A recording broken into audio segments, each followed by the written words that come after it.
Jaz mislim, da niti ne gre za tekmo med tradicionalnimi mediji pa med spletnimi mediji oziroma bolj med družbenimi oziroma socialnimi mediji.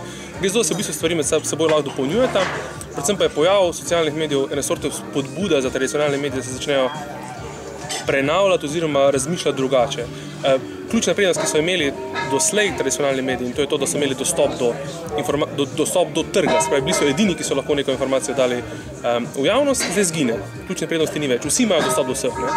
In je to zelo dober trenutek za premislek predvsem v tej smeri, da ne poročamo več o informacijah, ampak začnemo delati zgodbe, kar je zelo pomembno, sploh za slovenske medije, ki smo v tem pogledu nekoliko zaostajali za svetovnimi. Če gledaš recimo New York Times, če gledaš Washington Post, to so časopisi, ki so v zadnjih 10 letih, 15 letih doživeli revolucijo. Ne poroča se več o informacijah, ker informacije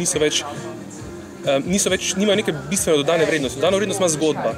In če gledaš njihove zgodbe, tudi stvari, ki govorijo o povišenih davkih, so vse feature zgodbe narejene preko ljudi, kaj to dejansko pomeni za ljudi.